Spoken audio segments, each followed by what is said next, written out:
Selamat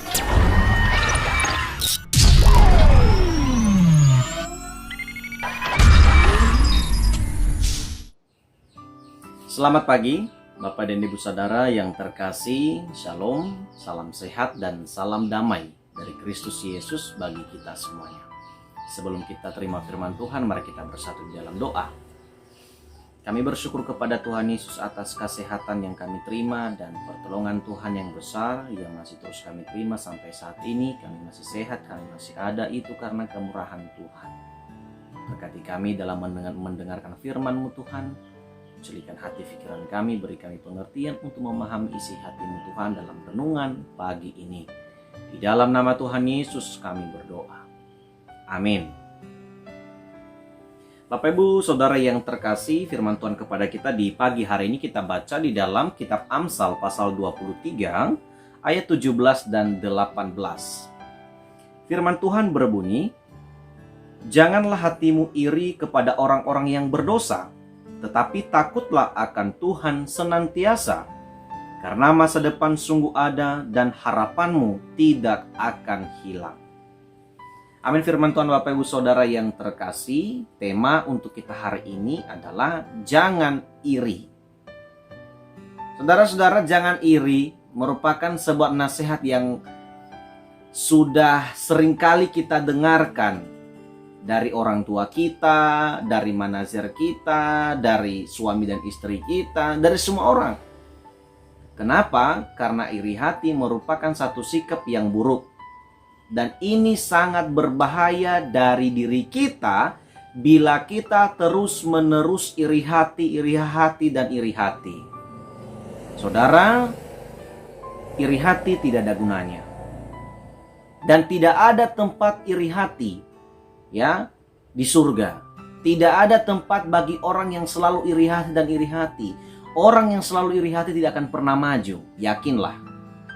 Orang yang iri hati hanya selalu memikirkan hal-hal yang akhirnya berujung kepada dosa. Saudara, bukankah Kain iri hati kepada Habel yang pada akhirnya membunuh Habel itu sendiri?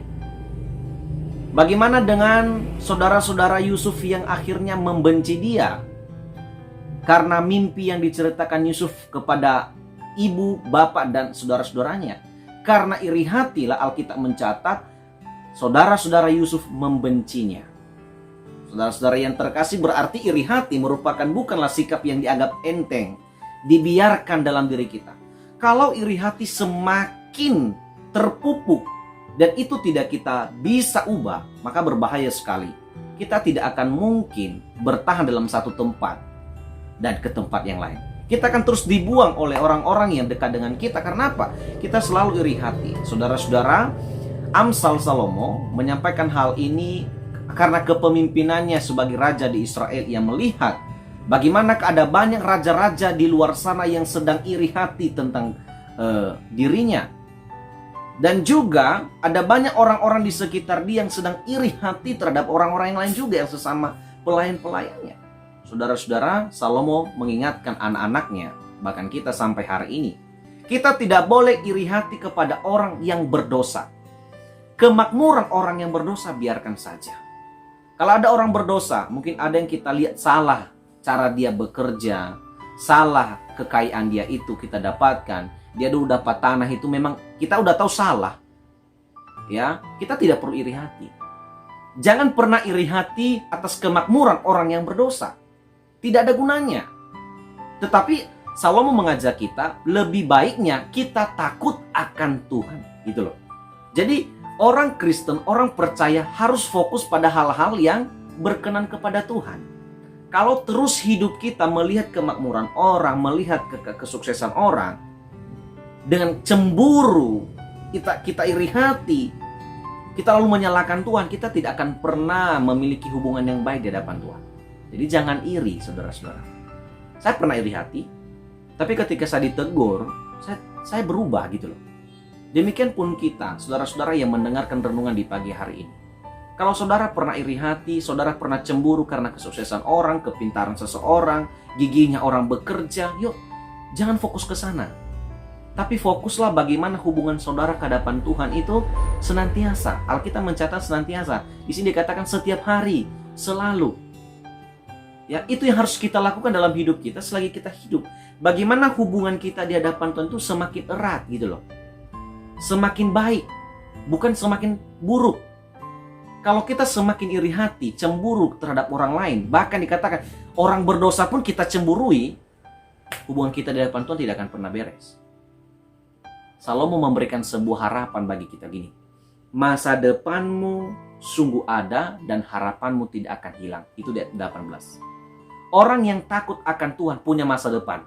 Amin ya. Orang yang takut akan Tuhan, tunduk pada perintah Tuhan, hidup di dalam kehendak Tuhan, pasti punya masa depan yang cerah. Yakinlah. Karena di dalam Yeremia juga pasal 29 dikatakan rancangan Tuhan itu penuh rancangan damai sejahtera. Nah, kalau Tuhan merancangkan kedamaian dalam kehidupan kita, ngapain kita iri hati gitu loh?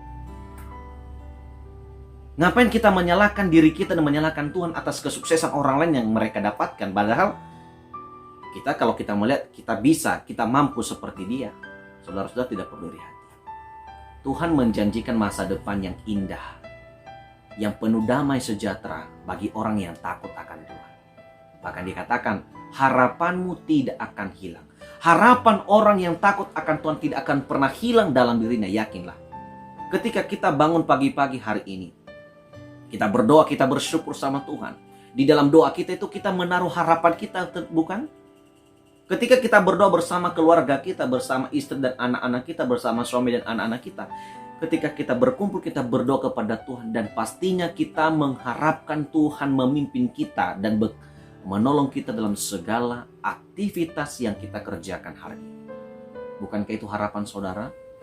Saudara merindukan supaya masa depan keluarga boleh baik. Saudara merindukan anak-anak saudara tetap bertumbuh, dalam studi tetap sukses, pintar. Itu harapan kita, bukan?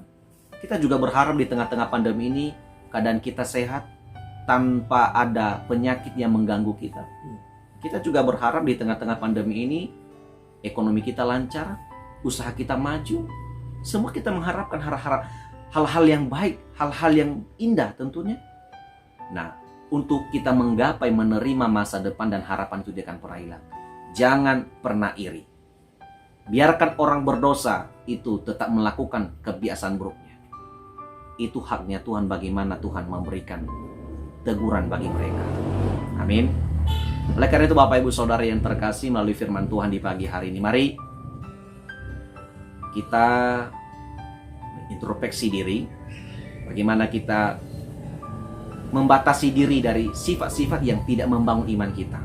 Saudara-saudara, di dalam Alkitab sendiri, bagaimanakah tokoh-tokoh Alkitab yang selalu iri hati akhirnya jatuh ke dalam dosa.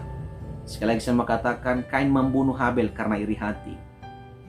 Ya, Yusuf akhirnya dibuang dan dijual oleh karena iri hati saudara-saudaranya.